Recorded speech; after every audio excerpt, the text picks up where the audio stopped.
ጤና ይስጥልኝ የአዲስ ጆርናል ዩቲዩብ ቻናል ተከታዮቻችን፣ ለዛሬ አንድ ጽሑፍ ይዘንላችሁ መጥተናል። ላይክ፣ ሰብስክራይብ፣ ሼር በማድረግ ሀሳባችሁን ደግሞ ኮሜንት ላይ በማስፈር አብራችሁን ሁኑ።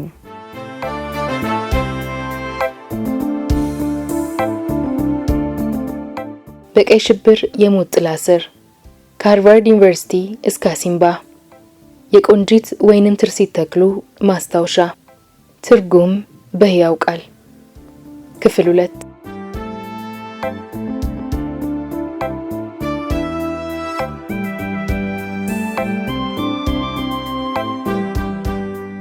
በጥቅሉ ሲታይ ምንም እንኳን አንዳንዴ ስቃይ ባያጣውም ከአዲሱ ሁኔታ ጋር ራሴን ያዛመድኩበት የሽግግር ጊዜ ፈጥኖ ሊያልፍ ችሏል። እንደ ቀድሞዬ በመኪና ሳይሆን አዘውትሬ በእግሬ መጓዝ ነበረብኝና ወፍራሞቹ ጭኖቼ ከሚያደርጉት የእርስ በርስ ፍትጌ የተነሳ የቆዳ ሽፍታ ወጣብኝ። በንፍፊቶቼ ይባጭ ህመም በጣም ተሰቃየው። የሰውነቴ ክብደት በጣም አጭር በሆነ ጊዜ ውስጥ በብዙ ቀነሰ። ይሁን እንጂ አቋራጭ መንገዶችንና መሿለካዎችን ከማካለል አልተገታሁም። የአዲስ አበባን ትርክ ምርኪ የመኖሪያ ሰፈሮች፣ ጫጫታ የተመሉትን የመሸታ ቤቶቿን፣ የሻይ ሰፈሮቿንና የገበያ ስፍራዎቿን አበጥሬ ያወቅኳቸው። ትምህርት ገበየው። የምኖርባትን ከተማ ጠረን፣ ሰዋራዎቹን ስፍራዎቿን፣ ጠመዝማዛ ጎዳናዎቿንና አቋራጭ መንገዶቿን፣ በአጠቃላይም የውሎ አዳሯን ምትና ድምጸት ለማወቅ በቃው። እያደር ራሴን ከሚተራመሰው የሰው አጀብ ተለይቼ የማልታወቅ እንዲያውም ፈጽሞ ባይን ልታይ የማልችል አድርጌ ቆጠርኩት። የቀድሞውን መስሪያ ቤቴንና እኖርበት የነበረውን አፓርታማ አልፌ በእግሬ እስከ መጓዝ ደረስኩ። በእያንዳንዱ ቀን ማለዳ በእግረኞቹ መተላለፊያ ላይ ከባህላዊ ሸማ ቀሚሶቻቸው ላይ የመስሪያ ቤታቸው ስምና አርማ የተለጠፉባቸውን ካፖርቶች የደረቡ ሰራተኞች የተቀየጡባቸው ሴቶች አጀብ ብለው እየተንጫጩ እምብዛም ገቢ ወደማያስገኝላቸው ስራ ሲያመሩ መመልከት የተለመደ ነው። ወደ ተለያዩ የቀጠሮ ስፍራዎች ሳመራ አዘውትሬ ራሴን ከነሱ ጋር ቀይጥ ነበር። አልፎ አልፎ ቢሮዬን ከሚያጸድሉኝ ሴቶች በኋላ ሆኜ በሄድኩባቸው አጋጣሚዎች አንዳቸውም እንኳን አላወቁኝም። ከነርሱም ሆነ ከዚያ ቀደም ከሚያውቁኝ ሌሎች ሰዎች ጋር ፊት ለፊት ሳልገጣጠም የቀረውበት ጊዜ ሳይኖር ቀርቶ አልነበረም። ሆኖም አንዳንዴ አይን ራሱ ከሚያውቀው ይልቅ ያላየውን አምኖ የሚቀበልበት ጊዜ አለ። ጓዶቼ እኔ ስለምገኝበት ስፍራ ሆነ ብለው ግራ የሚያጋቡ ወሬዎችን አሰራጭተው ነበርና ያዩኝ ሰዎች አይናቸውን ማመን አልቻሉም። እርግጥ ነው የአይነቱ ዘዴ ለተወሰነ ጊዜ ሰርቷል። ፈጽሞ ልላመደው ያልቻልኩት አንድ ነገር ቢኖር ገበያ ውስጥ በዋጋ ተከራክሮ መገበያየቱን ነበር። ይህ ሁኔታዬ በተቀሩት ሴቶች፣ በቸርቻሪዎቹ ባለጉሊቶች ዘንድ ሳይቀር በጥርጣሬ እንድታይ ቢያደርገኝም ድርጊቴን ማስደገፊያ አዘውትሬ በምላሽ የማቀርባቸው ጩርቃ ምክንያቶች ጥራጥሬውን በማለዘብ አመኔታ ያስገኙልኝ ይመስላል። በዚህ መልኩ የገዛቸውን አትክልቶች የሞላውበትን ቅርጫት አንግቤ ወደ አሻኝ ስፍራ መንቀሳቀስ ችያለሁ። ከአትክልቶቹ ስር ወይንም አንዳንዴ በቅርጫቱ ውስጥ ተይዞ በተሰራ ልዩ መደበቂያ ውስጥ በስውር የሚበተኑ ወረቀቶች ወይንም የተፈታታ ጠመንጃ፣ ሽጉጦች፣ ፖስተሮች፣ የማባዣ ቀለሞች፣ ጥይቶች ወይንም በእቡህ ለሚደረገው ትግል አስፈላጊ የሆነ ማንኛውም ቁሳቁስ በስውር ይጓጓዛል። ቅርጫቱን በማልጠቀምበት ጊዜ የመሳቢያ ሳህኖች ወይንም የሚያብረቀርቁ ሸክላ ሰር የወተት ማለቢያዎችን የሚገለግል ሲሆን በድብቅ የማጓጉዛቸውን ነገሮች ከስር በማድረግ ከላዩ እንጀራ አስቀምጥበታለሁ። አንዳንዴም ከቋንቋ ውጪ የተመሰጠሩ የኮድ ምልክቶች በውስጣቸው የተሰገሰጉባቸውን ዳቦዎች ተሸክሜ እንቀሳቀስ ነበር። የተለያዩ ቁሳቁሶችን የምናጓጉዝባቸው በርካታ ዘዴዎች ነበሩን። በዚህ መልኩ በተለያየ ሽፋን በመንቀሳቀስ የአገዛዙን አውታሮች ከእይታ ውጪ ሆኖ የሚያመሰቃቅለው የብኡ ሰራዊት አካል ከሆኑት ከተለያዩ የህብረተሰብ ክፍሎች ከተውጣጡና በብዙ መቶዎች ከሚቆጠሩ ሴቶችና ወጣት ልጃገረዶች ጋር አብሬ ተሰልፌያለሁ።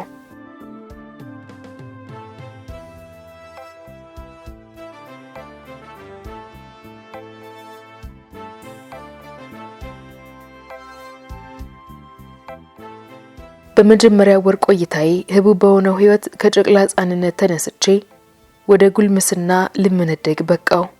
በመጠለያነት ስገለገልበት የቆየሁት ቤትም ከጊዜ ወደ ጊዜ የማያመቸኝ እየሆነ ሄደ። በተለይም ጓዶቻችን እንደ አውሮፓውያን አቆጣጠር ፌብሩዋሪ 8 1976 መርካቶ ከሚገኘው አንድ የመንግስት ባንክ ቅርንጫፍ 1,300,000 ብር ለድርጅታችን ጥቅም እንዲውል ካደረጉ በኋላ የፖለቲካ ብስለት ያልነበረው የቤቱ ደባል ለጥቅም የማጎብደድ ሐሳብ በአእምሮ የሚመላለስ መሆኑ ይታይ ጀመር። በኢትዮጵያ ንግድ ባንክ ውስጥ ተቀጥሮ የሚሰራበትን የጥበቃ ስራ እንዳያጣ በመስጋቱ እርጉማኑን ስርዓት አልበኞች መላልሱ ማውገዝ አመጣ። ሌላው ችግር የተጠለልኩበት ቤት ክፍሉ እጅግ በጣም ጠባብ ከመሆኑ የተነሳ ለመጻፍም ሆነ አስፈላጊ ሆኖ ሲገኝ የህትመት ስራ ለማከናወን የማያስችለኝ ነበር። ተበታኝ ወረቀቶችንና ሌሎች ቁሳቁሶችን ለመደበቅ አስቸጋሪ ሆኖ አገኘሁት። በተጨማሪም በድርጅቱ ስር ከምናገኛቸው ሰዎች ጥቂቶቹ ወደ ቤት መምጣት መጀመራቸው ለጥርጣሬና ለቀበሌዎች አይን የሚያጋልጥ በመሆኑ የተነሳ ሌላ ቤት መቀየር ግድ ሆነብኝ። አድራሻ ቀይሬ የገባሁበት አዲሱ ቤት ደግሞ እንደኔው ተደብቀው የሚኖሩ ሌሎች ሰዎችን ያዳበለ ነው። ምንም እንኳን ስለ ማንነታችን ሆነ ስለተሰማራንበት ተግባር እርስ በርስ ገልጠን ያላወራን ቢሆንም ወዲያውኑ የእነርሱ ቢጤ መሆኔን ለመገመት አልተቸገሩም። በዚህም ሳቢያ ይህኛውን ቤት ለቆ መሄድ ነበረብኝ። ይህኛውን ቤት ትቼ ከወጣው ከ3 ቀናት በኋላ መጠቂያ ባደረግኩት አዲስ አካባቢ መኖር ጀመርኩ። በዚያ ከቶ በማይዘነጋ ቀንድ ድፍን አዲስ አበባ በተባራሪ ወሬ ይንቻቻ ነበር። ያን ዘግናኝ ዕለት ፈጽሞ አልረሳውም። የሰራተኞች ማህበሪ ሰመኮና የኢትዮጵያ ሴቶች አስተባባሪ ኮሚቴ ግንባር ቀደም ታጋይ የነበረችው ዳሮ ነጋሽ 4 ኪሎ በሚገኘው የመኖሪያ የሥራ ቦታዋና ያን ዘግናኝ ዕለት ፈጽሞ አልረሳውም። የሰራተኞች ማህበር ኢሰመኮና የኢትዮጵያ ሴቶች አስተባባሪ ኮሚቴ ግንባር ቀደም ታጋይ የነበረችው ዳሮ ነጋሽ 4 ኪሎ በሚገኘው የመኖሪያና የሥራ ቦታ በሆነው የብርሃንና ሰላም ማተሚያ ቤት አጠገብ በግፍ ተገደለች። ግድያውን እጅግ ዘግናኝና የገዳዮቿን ወንጀልም እጅጉን የከፋ የጭካኔ ድርጊት የሚያደርገው ዳሩ በተገደለችበት ወቅት ወሯ የገባ ነፍሰ ጡር የነበረች መሆኑ ብቻ አልነበረም። ገዳዮቿ ሆዷን ቀደው ሽሉን የዘረገፉት ሲሆን አንድ የዓይን እማኝ እንደገለጸው ከሆዷ ያወጡት ሕፃን ለተወሰነ ጊዜ ነፍሷ አልወጣችም ነበር። ይህንን የሰማው ሕዝብ እጅጉኑ ተደናገጠ። የግድያው ዜና እንደ ሰደድ እሳት ተዳረሰ። የዜናውን ተአማኒነት የተጠራጠሩ ወገኖች የተወራው እውነት መሆኑን በገዛ ዓይናቸው አይቶ ለማረጋገጥ ወደ ግድያ ስፍራ ጎረፉ። በዚያን ቀን የተካሄደው ግድያ የዳሮ ብቻ አልነበረም። ቅድስት ማርያም ካቴድራል አጠገብ አንድ መነኩሴ፣ የድሮው አውሮፕላን ማረፊያ አጠገብ 3 ሰራተኞች፣ ሰበታ አካባቢ 5 ሰዎች፣ በተለያዩ አካባቢዎች በርካታ ዜጎች ተገድለዋል። አገዛዙ ያሰማራቸው ነፍሰ ገዳዮች ያሻቸውን አድርገው አምሮታቸውን በመወጣት ተጠምደው የዋልበት ልዩ ቀናቸው ነበር። በዚህን ዕለት ግንፍሌ ድልድይ አጠገብ 4 መምህራን መገደላቸውና ሬሳቸውም በአንድ መስኖ በለማ አነስተኛ የአትክልት ስፍራ እንደተጣለ ሰማሁ።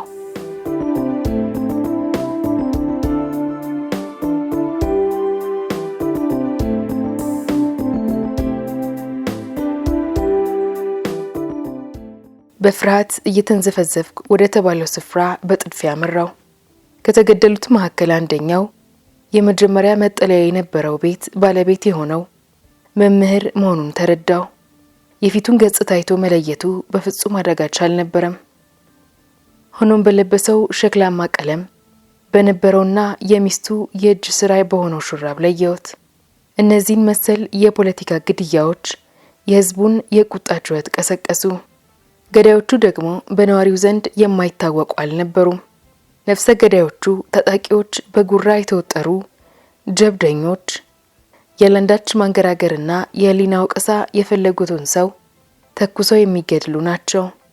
ቀውሱ ግርማ ከበደና በእርሱ የሚመሩት ነፍሰ በላዎች 4 ኪሎ አካባቢ በዳሮ ነጋሽና በሌሎችም ላይ ለተፈጸመው ግድያ በቀጥታ ተጠያቂ ናቸው።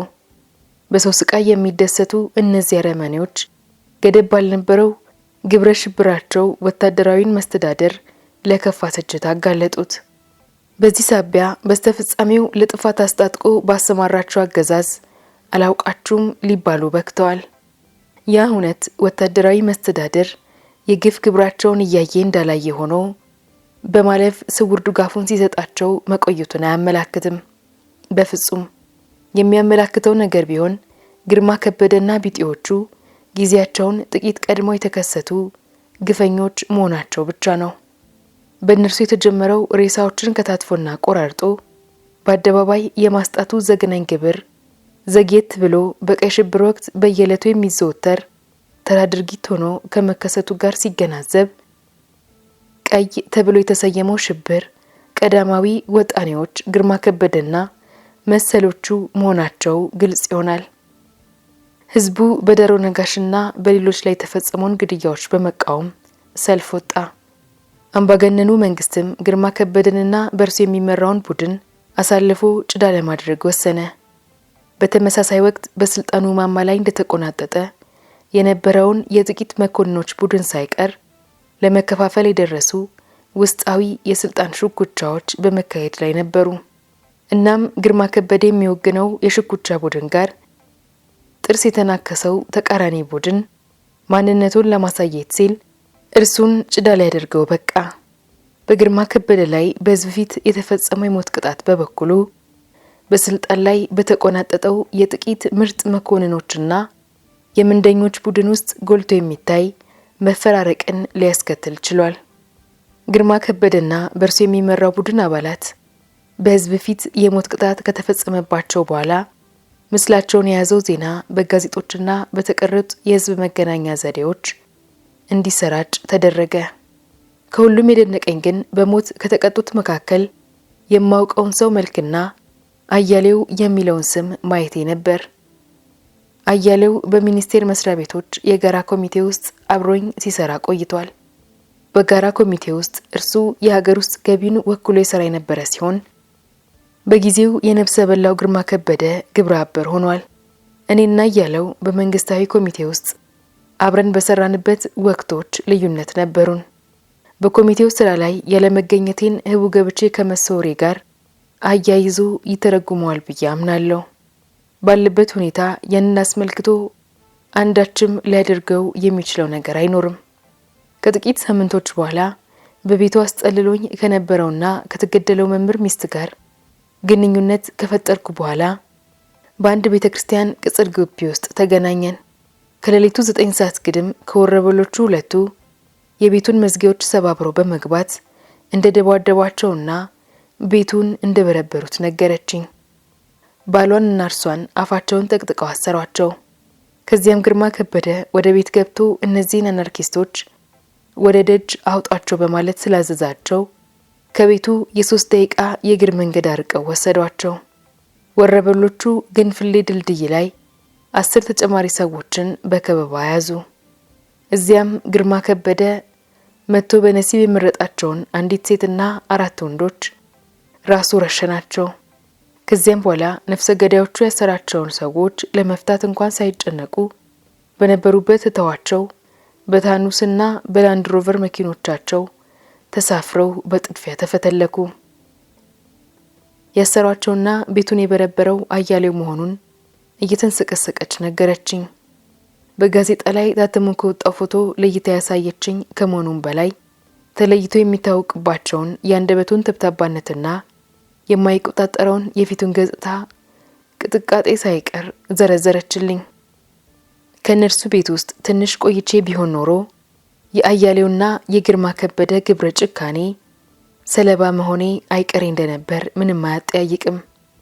በዚህ የተረገመ ሌሊት ነፍሰ ገዳዮቹ ተመልሰው እንዳይዟት ባደረባት ከባድ ፍራቻ የተነሳ ወደ ቤቷም ሳትመለስ በፍሳሽ ሞረጃ ጉድጓድ ውስጥ ተደብቃ እንዳነጋች የሟቹ መምህር ሚስት ነገረችኝ። እንደኔ ያፍራቷ ፈጽሞ የተጋነነ አልነበረም።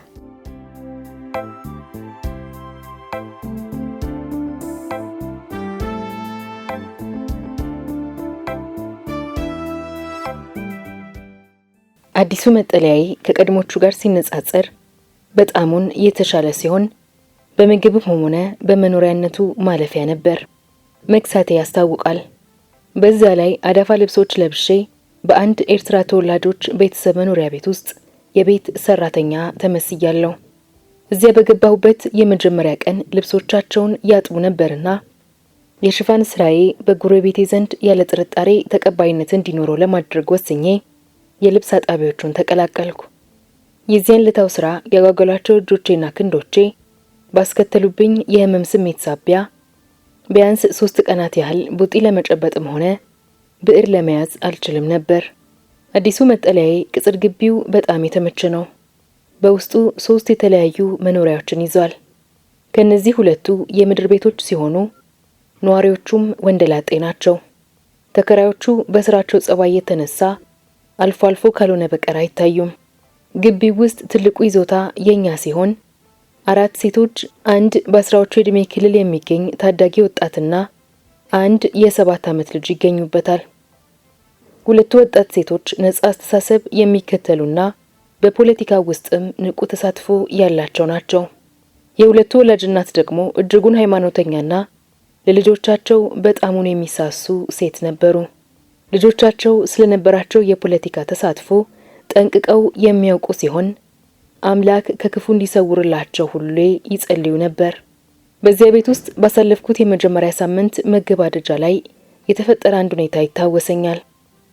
በአውሮፓውያኑ የቀን ቀመር ማርች 8 ቀን የሚከበረው ዓለም አቀፍ የሴቶች ቀን እየተቃረበ ነበር። አገዛዙ በአንድ በኩል፣ በሌላ በኩል ደግሞ እኛ ዕለቱን ለማክበር በየበኩላችን ዝግጅት በማድረግ ተወጥረናል። ወጣቶቹ ሴቶችና የሴቶች ህቡ ድርጅት ኢሴትድ የአካባቢው ህዋስ አባላት በስራ ተጠምደዋል። ተበታኝ ጽሑፎችን፣ ፖስተሮችን፣ መልእክቶችን እንዲሁም በዚያን ዕለት በመላው አዲስ አበባ ታትመው የሚሰራጩትን ተጨማሪ ወረቀቶችን በማዘጋጀቱ ሂደት ውስጥ የበኩላቸውን ድርሻ በመወጣት ላይ ነበሩ። ከሚጠበቅብን ጥብቅ ድርጅታዊ ዲሲፕሊን አንጻር እኔና እናታቸውን በአንዱ ክፍል አስቀምጠው በሌላ ክፍል ደግሞ ሌላ ስብሰባ እንዲቀመጥ ያደረጉትን የ2ቱን ወጣት ሴቶች የድርጅት ህዋስ አባላት ማንነት ማወቅ አይጠበቅብኝም። እናትየው ግና የሚሆነውን ሁሉ ጠንቅቀው ያውቁ ነበርና ሌሊቱን በሙሉ በመጸለይ አንግተውታል። በመጋቢት ወር በሚካሄደው የዓለም አቀፍ የሴቶች ቀን ዋዜማ ላይ ከ1 ሳምንት በፊት ድርጅታዊ ህልውና የተበሰረለት የኢትዮጵያ ህዝብ አብዮታዊ ወጣቶች ሊግ ኢሃወሊና ኢሴትድ የኢትዮጵያ ሴቶች ትግል ድርጅት በአንድ ላይ ሆነው የቅስቀሳ ጽሑፎችን፣ መፈክሮችን የመለጠፍና የማሰራጨት ተግባር አከናወኑ። የሁለታችንም ወገን በተቻለው አቅምና ባለው የፈጠራ ችሎታው ተሳትፎ አድርጓል። እያንዳንዱ ቤትና ድፍን አዲስ አበባ ተካላሉ ማለት ይቻላል። ሙሉ በሙሉ የሚደነቅ ስኬት ነበር። በነጋታው አንዳንድ ባለስልጣኖች ደርጉ ባዘጋጀው የሴቶች ቀን ክብረ በዓል ላይ እንዲገኙ ሴቶችን በማስገደድ ላይ ሲሰማሩ፣ ሌሎች ደግሞ ከአስፋልት ጎዳናዎችና ከህንጻ ግድግዳዎች ላይ በቀለም የደመቁትን መፈክሮቻችንን ፈቅፍቀው ለማጥፋት መታገል ነበረባቸው። ድፍን ከተማው በችሎታችን ተደምሟል። አብዛኞቹም ንዴትና ምን ጊዜ ያደረጉት በሚል አግራሞት ተዋጡ። ይህ ከሆነ ከ15 ቀናት በኋላ ረቡዕ ፋሽስታዊ አገዛዝ የጸረ ህዝብ ኃይሎች የመጨረሻ ምሽግ የሆነችውን አዲስ አበባን ለማስለቀቅ እርምጃ እንደሚወስድ በአዋጅ ለፈለፈ።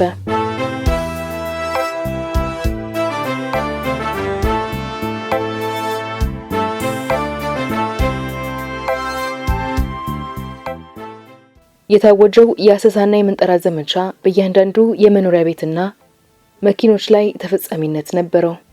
አሳሹ ቡድን ከ700 የማያንሱ የፖለቲካ ተቃዋሚዎችን ምስሎች በእጁ እያስገባ ሲሆን ምስሎቹ በከተማው የተለያዩ ማዕከላት፣ በባንኮች አካባቢ፣ በፖስታ ቤትና በሌሎችም የመንግስት ህንጻዎች ላይ ተለጥፈው ነበር። ዘመቻው የሚጀምርበትን ዕለት በእርግጠኝነት ባናውቀውም አስርገን ባስገባናቸው ወገኖች አማካኝነት የውስጥ መረጃ ይደርሰን ነበርና አነሰን በዛም ለዘመቻው ዝግጁዎች ነበርን። በመሆኑም በጠላት ዘንድ ባያሌው የሚታወቀው አባሎቻችን አዲስ አበባን ለቀው ወጥተዋል። ድርጅታዊ ቁሳቁሶች ሊገኙ እንዳይችሉ ተደብቀዋል። መታወቂያ ለሚያስፈልጋቸው ሌሎች አባላትም የመታወቂያ ወረቀቶች ተዘጋጅተዋል። አሰሳው ይጀመርበታል ተብሎ ከተገመተበት ዕለት ከ5 ቀናት በፊት ከአዲስ አበባ ወጣ ብሎ ወደሚገኝ አንድ ገዳም ሄጄ ተደበቅኩ። ያረፍኩት ከአንዲት ሩሩህና ትሁት መነኩሴ ዘንድ ቢሆንም ወዲያውኑ ተሰላቸው። መሀል ከተማ ውስጥ ምን በመደረግ ላይ እንደነበር ባለማወቅ የተነሳ ከገዳሙ ወጣ ብሎ ለማየት እጅግ ጓጓው። 2 ቀንና ሌሊት ያላንዳች መብራትና እንበለ ዜና ካሳለፍኩ በኋላ ገዳሙን ለቅቄ በመሄድ ቀድሞ ወደነበርኩበት መጠለያዬ ለመመለስ ወሰንኩ። በተመለስኩበት ዕለት የተጠጋሁበት ቤተሰብ ከምኖርበት ቀበሌ የመታወቂያ ወረቀት ሊያወጣልኝ ጥረት ማድረግ ጀመረ። ለዚህም ተአማኒ ሆነና ከአሰሳውና ከፍተሻው ያለ ጥያቄ የሚያሳልፈኝ ፎቶግራፍ የግድ ያስፈልገኝ ነበር። ይበልጡን ያደፈ ልብስና ያለቁ ጫማዎች እንዲሁም የቆዳ ቀለም ለውጥ እንደሚያዋጣኝ ገምቻለሁ። ጥያቄው እንዴት የሚለው ብቻ ነበር። እናም ሙከራ ማድረግ ጀመርን። ለማብሰያ ከሚያገለግሉ የሸክላ ድስቶች ጥላሸት ፈቅፍቄ ከወሰድኩ በኋላ በፊቴ ገጽታ ላይ አላቆቼ ተቀባው። ሴቶቹ ልጆች ያፈኑትን ሳቃቸውን አፈነዱት። ወደ መስታወቱ ጠደፍ ብዬ በመሄድ የፊቴን ገጽታ በማየቴ የሳቃቸው መነሾ እኔው እንደሆንኩ ገባኝ። የጫማ ቀለም በመድረክ መቀቢያነት ተለቅልቀው በሚተውባቸው የሆሊውድ ሲኒማዎች ውስጥ የሚታዩትን ዘባተሎ ጥቁሮችን መስያለሁ። ሁኔታው እጅግኑ አስቂኝ ነበር። ዙሪያችንን ዳፍንት የከበበንን ያህል ሕይወታችንን ለዛና ዋዛ አልተለየውም። ደስታ የተመላባቸው አጋጣሚዎችም ነበሩ። ከጨፈገገው ሁኔታ ውስጥ ሳግና ፈገግታን ፈልቅቀን አውጥተናል። ልቦቻችንንም በፍሳህና በተስፋ ሞልተናቸዋል። የገጽ ቅብ ሙከራችንን ገፋንበት። በስተመጨረሻም አጋሞ መስሎ የተቆላ የቡና ዱቄት በኒቪያ ቅባት በመለወስ ተቀባው። የእድሜ ልክ ገመምተኛ መሰልኩ። ፊቴም ገረጣ። የምፈልገውን ውጤት ነበር ያገኘሁት። በቅርቡ ከረጅም ጊዜ ህመም ድኖ በማገገም ላይ ከሚገኝ ሰው ጋር ለመመሳሰል የአካሄድና የአካል እንቅስቃሴ ልምምድ ማድረግ ጀመርኩኝ። አሳሾቹ መላውን አዲስ አበባ በአንድ ቀን ለማዳረስ የሚያበቃ ችሎታ ባይኖራቸውም ይህን ድክመታቸውን ግን በሌሎች ዘዴዎች ሊያካክሱት ችለዋል። በህዝቡ ልቦና የተሰነቀሩት ፍርሃቶችን በመመርኮዝ በመቶዎች በሚቆጠር ሜትር ጥልቀት መሬት ውስጥ የተቀበሩ ብረታ ብረቶችን መርምሮ ማግኘት የሚችል ልዩ መሳሪያ ያላቸው መሆናቸውን አስነገሩ። ይሄኛው ዘዴያቸው ሰመረና በርካታ ተላሎች ታምረኛውን መሳሪያ ቀድሞ የቀበሯቸውን የጦር መሳሪያዎችና ጥይቶች አውጥተው በመያዝ ወደ ፖሊስ ጣቢያዎችና ወደ የቀበሌ ጽሕፈት ቤቶች ተንጓጉ። አሰሳው በተጀመረ በሁለተኛ ቀን ከቀትር በኋላ ረፋዱ ላይ አሳሾቹ ወደኛ ቤት መጡ።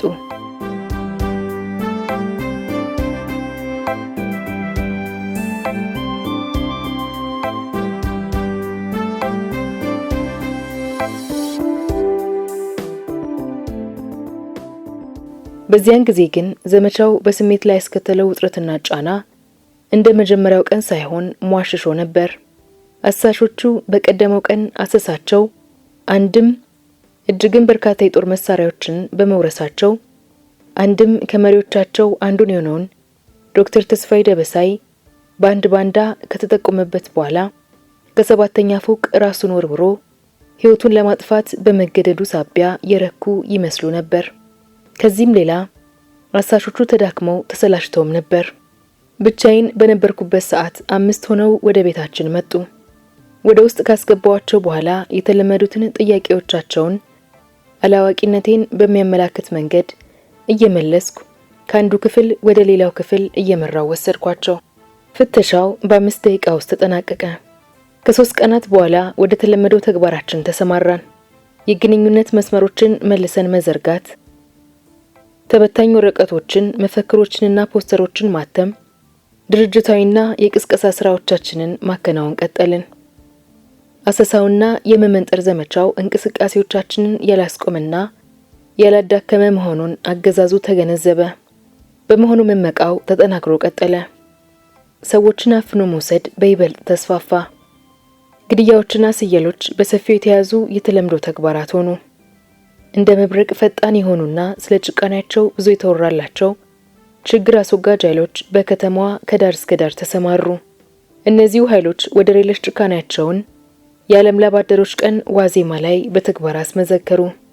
በበዓሉ ዋዜማ ላይ ላባደሮች፣ ወጣቶች፣ ሴቶችና የተለያዩ የህብረተሰብ ክፍሎች ዕለቱን የራሳቸው በሆነ መንገድ ለማክበር በአዲስ አበባ የውስጥ መንገዶች የተቃውሞ ስብሰባዎችና ሰልፎችን በማድረግ ላይ ነበሩ። ሽብርን በመዝራት ጠቅላላውን ህዝብ ለአንዴና ለመጨረሻ ጊዜ በፍርሃት ለማራድ ያገዛዙ ታጣቂ ወሮበሎች፣ ወታደሮችና የደህንነት ሰራተኞች የዋሃኑን የተቃውሞ ሰልፈኛ ለወሬ ነጋሪ ሳይተርፍ ለመጨፍጨፍ ለጅምላ ፍጅት ተሰማሩ። በዚህ የተረገመ ምሽት በሺዎች የሚቆጠሩ ዝቅተኛው ግምት 2000 አድርጎታል ተገድለው በፍሳሽ መውረጃ ጉድጓዶች ውስጥ ከድልድይ ስር ወዘተ ተጥለዋል። ይህንን ግብረ ሽብርና ግድያ ተከትሎ ከማከላችን የጓዶች ህይወት የተቀጠፈበት ሁለተኛው የቤት ለቤት አሰሳ ከ4 ቀናት በኋላ ተጀመረ። የብው ህይወቴ ዕለታዊ ውሎ ይበልጡን አስቸጋሪና ፈታኝ እየሆነ ሄደ። በእያንዳንዱ ቀን 10 ወይንም 12 ድርጅታዊ ቀጠሮዎች ላይ መገኘት ይጠበቅብኛል። እያንዳንዱ እንቅስቃሴ ደግሞ የየራሱን ዝንፍ የሌለበት ስልት፣ ከፍተኛ ጥንቃቄ፣ ዲሲፕሊንና ፈጠራ ይጠይቃል። የህቡ እንቅስቃሴ የአንድ ሰው የብቃት ልክ የሚፈተንበት የመሆኑን ያህል የችሎታዎቹንም ድንበር ያሰፋለታል። በበርካታ የጥናት ቡድኖች ውስጥና ደፋርነት በሚጠይቁ አያሌ ተግባራት እንቅስቃሴዎች ላይ ተሳትፌያለሁ። አቅልሞ ማተምን የመሳሰሉ ተግባራት በጣሙኑ ይቀሉኝ ነበር።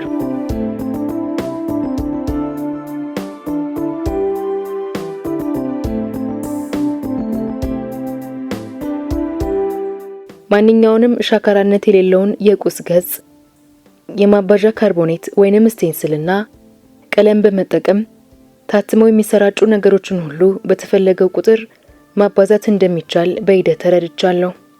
ለህትመት ዝግጅት የሚያስፈልጉትን መሳሪያዎች ለአጠቃቀም የማያስቸግሩና በቀላሉ ሊደበቁ የሚችሉ ናቸው። 8 ኢንች ወርድና 11 ኢንች ቁመት ያለው አንድ መስታወት፣ የፎቶግራፍ መስቂያ ማዕቀፍ፣ የምግብ ጠረጴዛ ወይንም ከፎርማይካ የተሰራ የአልጋ ራስጌ ሳንቃ ወዘተ በቂ ናቸው። እነዚህ መሳሪያዎች ደግሞ በማንኛውም የመኖሪያ ቤት የሚገኙ እንደመሆናቸው ከተለምዶ መስመር ወጥተው ለጥርጣሬ የሚያበቁ አይደሉም። የአገዛዙ እመቃ የበረታ በሄደ ቁጥር የመጋለጡና የመታሰሩ አደጋ ሊያጋጥም የሚችል ሆኖ እየቀረበ ሄደ። በእያንዳንዱ ቀን አደጋ ውስጥ የመውደቅ ዕድል ይበልጡኑ እያፈጠጠ መጣ። በየቀኑ የቅርብ ጓደኛዬ ወይንም ከማውቃቸው ሰዎች አንዱ ህቡ ይገባል ወይንም ይታሰራል፣ ታፍኖ ይያዛል፣ ይቆስላል፣ አሊያም ይሰዋል። የዚያኑ ያህልም ያገዛዙን እመቃ የመቋቋም የመጋተሩ ፍልሚያ እያደገ ነበር። ቀድሞውንም ቢሆን ህቡ ለመግባትም ሆነ አመጹን በአመጽ ለመጋተር የተገደድነው በፋሽስታዊ መንግስት እመቃ ተገፍተን መሆኑን ማጤን አለብን። ብዙውን ጊዜ የተኩስ ልውውጦች ይካሄዳሉ። በቁጥርም ሆነ በትጥቅ ብልጫ ካለው ጠላት ጋር ጓዶቻችን እስከ መጨረሻይቱ ቅጽበት የሚያደርጓቸው የጀግንነት ንቅንቆች የህዝቡን መንፈስ ሲያነቃቁት በእኛ ልቦና በትግሉ እንድንገፋበት ፍላጎትና ጥንካሬን አስርጸዋል። ሰማዕትነታቸው በህዝባችን ታሪክ ውስጥ አዲስ ምዕራፍ አንጠልጥሏል። ይህ በራሱ በሰማዕትነት የፈሰሰው ደም ከደረቀ በኋላ በህዝቡ ልብ ለረጅም ጊዜ ሲታወስ የሚኖር ታላቅ ድል ነው። አብዛኞቹ ጓዶቼ ምሳሌነት ያለው ወኔ፣ ጽናትን አሳይተዋል። ለዓላማ ራስን የማስገዛትን ትርጓሜ እንዲሁም የሀገርንና የህዝብን ፍቅር ምንነት በተግባር አስመስክረዋል። በጥብቅ ስነ ምግባር የታነጹ የመሆናቸውን ያህል ለህዝብ የነበራቸውን የፍቅር ጥብቀት ያህል ለበሰበሰው ኢሰባዊ ስርዓት የነበራቸው ጥላቻ ወሰን አልነበረውም። የግፈኞችን ሴል ስቃይ ተቋቁሞ ለማለፍ ያስቻላቸው ቁርጠኝነት ከነበራቸው ጥብቅ እምነት የመነጨ ነው። ብዙዎቹ ድርጅታቸውንና ድርጅታዊ ምስጢሮችን ለጠላት ተሳልፈው ላለመስጠት ሲሉ ህይወታቸውን በገዛ እጃቸው አጥፍተዋል። ህዝባዊ ጀግኖች ተፈጥረዋል። ቁራት ጀግኖችም ተከስተዋል። ሀገሪቱም ክስተቱን አስተውላለች። ይህም ለዓላማ መሞትና ለሀገር መስዋዕትነትን የመሰለ የቆራጥነት አስተምሮ ለትውልድ ለማስተላለፍ የሚበቃ ተጨማሪ ዕድል ነበር። ይሁን እንጂ አያት ቅድመ አያቶቻችን እንደሚሉት የእናት ሆድ ዥንጉርጉር መሆኑ አልቀረም። ጀግኖችና ቡክኖች የመኖራቸውን ያህል ከሃዲዎችና ተቃራኒዎችም አሉ። ሁላችንም የሰው ፍጡር በመሆናችን ስጋችን ደካማ ነውና በአስከፊው ሴል ስቃይ ጥንካሬያቸው ተሰብሮ ድርጅታቸውን ለአደጋ ያጋለጡ ጥቂቶች አልጣጡም። በዚህ መልኩ የተበላ አንድ ጓድ ወይንም አንድ ዲሞክራት ደግሞ ለበርካታ አባላት እስራት መንስኤ መሆኑ የማይቀር ነው። ይህን የመሰለውን አጉል ዕጣ ለማስቀረት ሲባል አንድ ጓድ ገጽታን በመለወጥ ዘዴ የተካነ መሆን የሚገባው ሲሆን እጅግ አስፈላጊ ሆኖ እስካልተገኘ ድረስ ከሌሎች ጓዶች ጋር የሚያደርገው ግንኙነት ማቀብ ይኖርበታል። ከዚህ በተጨማሪም የተለምዶ ተግባራትን የማስወገድ ልምድ ሊያዳብር ይገባዋል። የመገናኛና የቀጠሮ ስፍራዎችን የሚጠቀሙባቸውን የህዝብ ስልኮች ሚስጥራዊ ስያሜዎችና የይለፍ ቃላት አዘውትሮ መለዋወጥና ማፈራረቅ አንዳንድ ጊዜም በእኛ ጓዶች ዘንድ ሳይቀር ጠቀሜታቸው የቀረ መስሎ እስኪገመት ድረስ በከፍተኛ ሚስጥር መያዝ ያስፈልጋል። የመገናኛ ስፍራውን በሚመለከት በጠላት ወጥመድ ስር ላለመውደቅና ከደህንነት ሰራተኞች ክትትል ለመዳን እጅግ በጣም ንቁ፣ አስተዋይ፣ አካባቢውን በሚመለከትም በቂ መረጃ የታጠቅን መሆን ግድ ነበረብን። እያንዳንዱ ጓድ የደርግን የመረጃ ነፍናፊዎች እንደምንም አውቅና ከክትትላቸውም እንደምንም ማምለጥ እንደሚቻል እንዲሁም ራስን ከአካባቢ ጋር በማዋሃድ ከጠላት እይታ የመሰወር ዘዴ አስቸጋሪ ተግባራዊ ልምምዶችን በማድረግ መማር ነበረበት። በተለምዷዊ ዕለታዊ ሁኔታዎችና ድርጊቶች ውስጥ ጥቃቅንና ዝርዝር ለሆኑ ጉዳዮች ተገቢውን ትኩረት ባለመስጠት ሳቢያ ከአደጋ አፋፍ የደረስኩበት አንድ ወቅት ትዝ ይለኛል።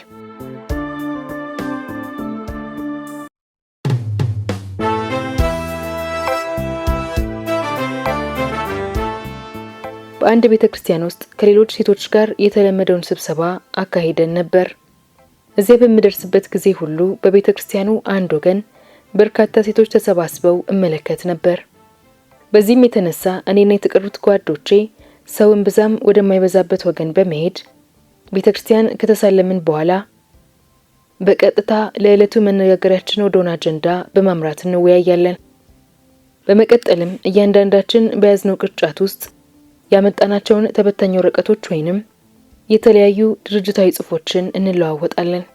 ከዕለታት በአንዱ ቀን በርከት ብለው ከተሰበሰቡት ሴቶች መሃል አንዷ ወደ እኔ መጣ ለምን ለወንዶች ብቻ በተመደበው ስፍራ እንደምንሳለም እስክትጠይቀኝ ድረስ የቤተ ክርስቲያኑ አንድ ወገን ጭር ሲል ሌላው ለምን ሰው እንደሚበዛበት ቁም ነገሬ አላልኩበትም ነበር። ሴትየዋ ከዚህ ሌላ እንደ ሌሎች ምዕመናን አንገቴ ላይ ማተብ የሌለኝ መሆኑን ታዝባ ነበርና ጥርጣሬ ገብቷታል።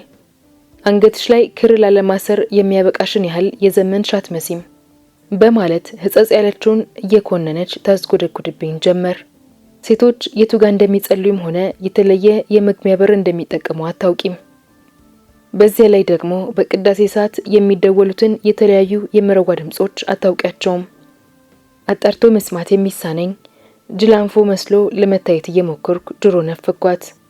ከዚያ በፊት በተለያየ ጊዜ ከጓደኞቼ ጋር ሳውራ ደጋግማ አይታኝ ነበርና ሙከራዬ በፍጹም አላሳመናትም። ሴትየይቱ ወደ ቤተክርስቲያኑ ባለስልጣናት በመሄድ ስለ ጸጉር ልውጦቹ ሴቶች ለማሳወቅ ፈልጋ የነበረ ሲሆን ያንን ከማድረጉ አስቀድመን ስፍራውን ለቀን ሄድን። ዳግመኛም ወደዚያ ቤተክርስቲያን አልተመለስንም። ከዚህ አጋጣሚ በኋላ አቤተ ክርስቲያናትን ለስብሰባ ዘውትሬ መጠቀሜን ተውኩ። ዘግጄ እንደተረዳሁት የአጥር መግቢያ የሌላቸው የበር መዝጊያ እንዲያስገጥሙ ከእሁድና ከታቦት ንግስ በዓላት በስተቀር የቅጽር በሮቻቸው እንዲቆልፉ የሚያስገድድ ማዘዣ ለአብያተ ክርስቲያናቱ ተላልፎ ነበር። ያም ሆነ ይህ ከዚያች ቀን ጀምሮ ጥቃቅን የሚመስሉ ዝርዝር ሁኔታዎች ሳይቀር ተገቢ ትኩረት መስጠት እንደሚያስፈልግ በይበልጥ ተገነዘብኩኝ። የህቡ ትግል ብርታቱና ጥንካሬው ያላቸው ብቻ በህይወት የሚቀጥልበት ዓለም ነው። አንድ ሰው በህቡ ዓለም ውስጥ የሚኖረው እድሜ ርዝማኔ በግሉ ባለው ቅልጥፍና ብቁነት ወኔና ራሱን በየጊዜው ከሚፈራረቁት ሁኔታዎች ጋር ለማለማመድ ባለው ችሎታ ልክ ይወሰናል። ጥሩ ተመልካች መሆን የሚገባውን ያህል መልካም ተማሪ መሆን ይኖርበታል። ከግል ህይወት ቀጥተኛ ተሞክሮም ሆነ ከሌሎች ስኬትና ድክመት የሚቀስም ትምህርት እጅጉን ጠቃሚ ነው። በዚህ ረገድ በአንድ ወቅት አብራኝ ትሰራ ከነበረች አንዲት ወጣት ሴት የቀሰምኩት ትምህርት ይታወሰኛል። ወጣቷ በሙሉ ጊዜ ሙያዋ በህቡ የምታገለግል አብዮታዊ ብትሆንም መታወቂያ የወጣላትና በሌሎች አስፈላጊ ሰነዶች የተደገፈ ህጋዊ ኑሮ በመኖር ላይ ነበረች። በዘመኗ አለባበስ አምራና ተሽቀርቅራ ዕለታዊ ስራዋን ታካሂዳለች። ይሁንና ድብቁ ማንነቷ ተነክቶባት ኖሮ እርሷ ሳታውቅ የደርግ ፖሊሶች በስውር ይከታተላት ጀመር።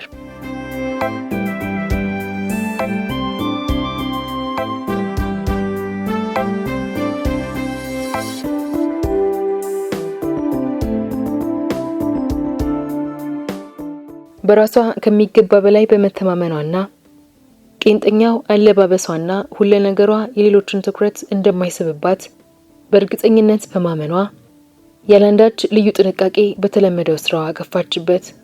ተለምዷን አልቀየረችም። የአስራር ዘይቤዋንም አላፈራረቀችም።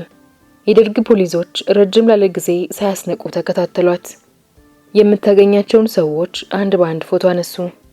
የቤቷንና አዘውትራ የምትጠቀምባቸውን የህዝብ ስልኮች ጠለፉ። ከሌሎች ጋር በቀጠሮ የምትገናኝበትና ለስብሰባ የምትጠቀምባቸውን ስፍራዎች ለይተው አወቁ ወዘተ። ሁኔታዋ ሁሉ ከብረት ፍርግርግ በተሰራ ትልቅ ጎጆ ውስጥ እየኖረች በምናቧ ግን ራሷን ነጻ አድርጋ የምትስል ወፍ ጋር የሚመሳሰል ነበር። በደርግ የስለላ መዋቅር ውስጥ የተተከለው አንድ ወገን ስለ ሁኔታው በጊዜው ሊያሳውቅ በመቻሉ ድርጅታችን ከትልቅ መስዋዕት ሰውሮታል። በዚያ ታሪካዊ ክትትል የተደረገባቸው ጓዶች በጊዜ ወደ ሌላ ስፍራ ከመዛወራቸው በላይ ለአደጋ የተጋለጡ ድርጅታዊ ህዋሳት እንዲበተኑም ተደርጓል። ወጣቷ ሴትና ከእርሷ ጋር ይገናኝ የነበረ አንድ ሌላ ሰው ብቻ እነርሱም ቢሆን በጊዜው ልናገኛቸውና ስለ ሁኔታው ልናሳውቃቸው ባለመቻላችን የተነሳ ነበር ከደርጉ ደህንነት እጅ የወደቁት። ከተሞክሮ በቀሰምኩት ትምህርት መሰረት በእቡ ለሚንቀሳቀስ ማንኛውም ሰው እጅግ አስፈላጊ ከሆኑ ነገሮች አንዱ ንቁ አስተዋይ ወይንም ተመልካች ሆኖ መገኘት ነው። ተራ የሆነ አሰራርና በገዛ ራስ ድምዳሜ የመርካታ ባዜን ማስወገድ ጠቃሚ ነው። ከአካባቢ ጋር ራስን አመሳስሎ የማዋሃድ የሌሎችን አትኩሮት ያለመሳብና የሚያንዣብብ አደጋን ከሩቅ የማሽተት ክህሎት ሊኖረውም ይገባል። በህይወት ውስጥ ይበልጥኑ ደግሞ በትግል ላይ ዘውትሮ እንደሚታየው የገዛ ራስ ጥንካሬ እጅጉን ጠቃሚ መሆኑን ባያጠያይቅም ብቻውን ለስኬት አያበቃም። የጥላት ድክመትም የገዛ ራሱን ሚና ይጫወታል። ማንኛውም ጨቋኝ አገዛዝ ደግሞ ለተቃዋሚ ታጋዮች ስኬት አስተዋጽኦ ሊያበረክቱ የሚችሉ አያሌ ደካማ ጎኖችና ስህተቶች አሉት። በአገዛዙ የደህንነት ተቋም ውስጥ ከሚገኙት ሰራተኞች መሃል አብዛኞቹ ለአገዛዙ በታማኝነት የማያገለግሉ የመሆናቸው እውነታ ለኛ መጪ ነበር። በደህንነቱ መዋቅር ውስጥ የተሰማሩትን የደርግ የመረጃ ሰራተኞች ለመመልመል ከመቻላችን በላይ ከከፍተኛዎቹ የስልጣን እርከኖች ላይ ሳይቀር ስውር ሰርጎ ገቦችን ለመትከል በቅተናል። ይህንን መሰሉ ሁኔታ ያን ያህል ወሳኝነት ባይኖረውም እንኳን እንቅስቃሴያችንን በማቀለጣጠፍ ረገድ የበኩሉን ድርሻም ተወጥቷል። የደርጉ አገዛዝ እጅግ አረመናዊ ወደሆነው ግብሩ ብዙሃኑን ህብረተሰብ ክፍሎች ማለትም ተማሪዎች፣ የቢሮና የፋብሪካ ሰራተኞችን፣ የመንግስት ሰራተኞችን ወዘተ በጅምላ ያፈሰ ለወራት እስራት ማጋዝ ወደ ጀመረበት ዘመቻ ከመሸጋገሩ አስቀድሞ በገዛ አባላቱ ላይ የማስወገድና የኃይል እርምጃዎችን መውሰድ ግድ ብሎት ነበር። እነዚህን መሰሎቹ የአገዛዙ አካላት ላሳዩት ዳተኝነት መንስኤው በግልጽ ከሚታወቀውና ከነበርንበት ህዝባዊ ድጋፍ ሌላ ስለ ወታደራዊ ጥንካሬያችን የነበረውን እጅጉኑ የተጋነነ ግምት የተመረኮዘ ፍርሃትን ያዳብለ ነበርና ድርጅታዊ እንቅስቃሴያችንን እንዳሻን ለማካሄድ ተገን ሆኖናል።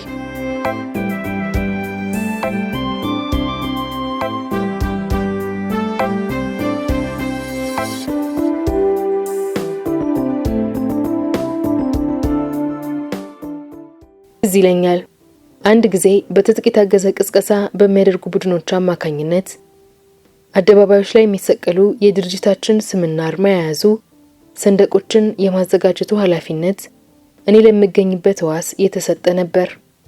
በወቅቱ ቀይና ቢጫ ቀለም ያላቸውን የጣቃ ጨርቆች፣ ወረቀቶችን ወይንም ቀለሞችን የሚገዛ ማናቸውም ሰው ከተጠርጣሪነት አይድንም ነበርና ተፈላጊዎቹን ቁሳቁሶች ለማግኘት ፈጠራ የታከለባቸው ዘዴዎች መጠቀም ነበረብን።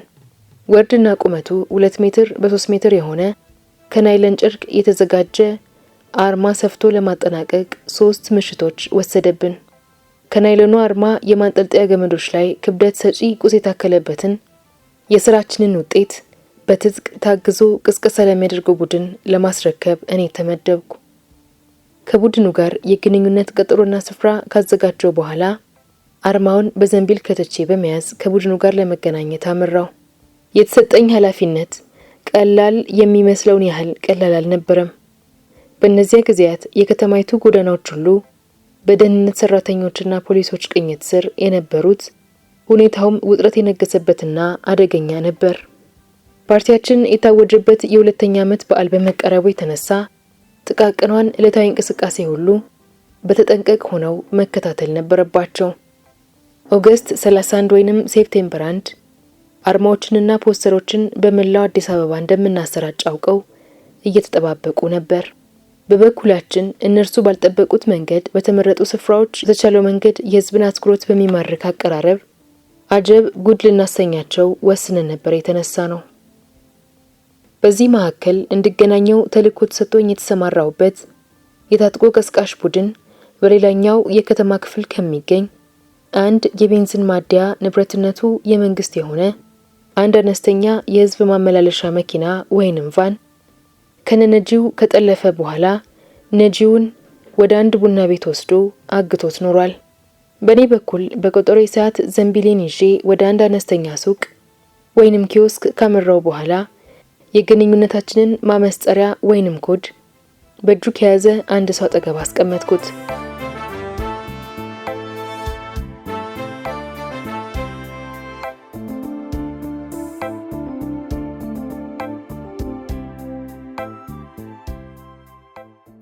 ሰውየውም ወዲያውኑ ዘንቢሉን ከተቀመጠበት አንስቶ ዞር አለ። ለቅኝት አመቺ ከሆነ ስፍራ ሆኜ ዙሪያ ገባውን መለከት ጀመር። ያደረግነውን አንድም ሰው የተመለከተ አይመስልም። እናም ቀጥሎ የሚከናወነውን ድርጊት እጠባበቅ ጀመር። ከርቀት በኋላ ልክ 8 ሰዓት ተኩል ሲሆን ከአፍ እስከ ገደፉ ተሳፋሪዎችን ያጨቁ አውቶቡሶችና መኪኖች በባለ 4 መሙ የቸርችል ጎዳና በሚተሙበትና አካባቢው በሚጨናነቅበት ጊዜ ታጥቆ ቀስቃሹ ቡድናችን የተሰጠውን ተልእኮ ጀመረ። ለተልእኮው መከናወኛ የተመረጠው ቦታ በከተማ ውስጥ እጅግ ታዋቂ ከሆኑ ስፍራዎች አንዱ የሆነው የቴዎድሮስ አደባባይ ሲሆን ኩታገጠም በሆኑ 2 ከፍተኞች ውስጥ የሚገኙ 4 ቀበሌዎች ይዋሰኑታል። ለተልእኮው ክንውን ተስማሚ በሆነ ቅጽበት ቀዩ የትራፊክ መብራት በርቶ የጎዳናውን የመኪኖች ፍሰት ሲያቆም ቀደም ብሎ የተለጠፈውና በቡድን የሚገለገልበት መኪና ወይንም ቫን ከመቅጽበት ፊቱን በማዞር የአደባባዩን ገሚስ መንገድ በአግድም ዘግቶ ቆመ። ወዲያውንም የፊት ጭንብል ያጠለቁት የታጥቆ ቅስቀሳ ቡድን አባላት ከመኪና ዘለው በመውረድ ቦታቸውን ከያዙ በኋላ የአደባባዩን ትራፊክ ሙሉ በሙሉ ዘጉት። ለቡድኑ ተንቀሳቃሽ ሽፋን የሚሰጡ አሃዶችም ስፍራቸውን ይዘው ዝግጁ ሆነው መጠባበቅ ጀምረዋል። እውነቱን ለመናገር እጅግ ድፍረት የተመላበት ድርጊት ነበር። ካለውበት ሆኜ በጓዶቻችን የተከፈተው የቴፕ ማጫወቻ የሚያስደምጠው የትግሉ ነው ህይወቴ መዝሙር ጣዕመ ዜማ ይሰማኛል። 2 የቡድኑ አባላት የድርጅታችንን አርማ በማውጣት አገዛዙ በየዓመቱ ስልጣን ላይ የተቆናጠጠበትን ዕለት ለማሸብረቅ ከሚጠቀምበት ቀስት ላይ ሰቀሉት። በጣም የሚመች ሁኔታ ነበር።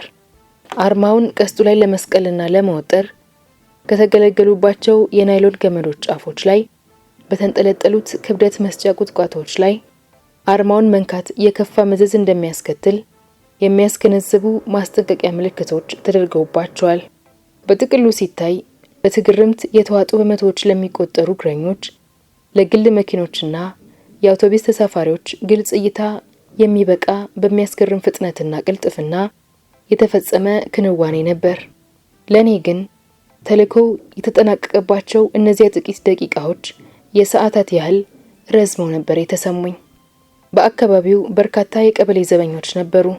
ከነዚህ ውስጥ አብዛኞቹ የኛው ደጋፊዎች በመሆናቸው የተቀሩትም በተልኳችን ድንገተኝነትና ቅልጥፍና ደንዝዘው እርምጃ ሳይወስዱብን ቀርተዋል። በኋላ ላይ እንደሰማነው የአካባቢው የቀበሌ ጥበቃ ድርጊቱ የተፈጸመበት የቴዎድሮስ አደባባይ ከክልላቸው ውጪ በመሆኑ በማመካኘት የገዛ ራሳቸውን በኃላፊነት ከመጠየቅ ተከላክለዋል። ያም ሆነ ይህ አርማችን ተሰቅሎ ከተውለበለበበት ከ20 ደቂቃዎች በኋላ ቆራጥ የከፍተኞቹ የጥበቃ አባላት ተሰባስበው እይታውን የማይሹትን አርማ ለማውረድ ከበባ ማድረጋቸው አልቀረም። ይሁን እንጂ አርማውን መንካቱ መዘዝ የሚያስከትል መሆኑን የሚያመላክተውን ማስጠንቀቂያ በማየታቸው ከእርምጃቸው ተገቱ። ክፍል 2 እዚህ ላይ አበቃ። ክፍል 3 ይቀጥላል።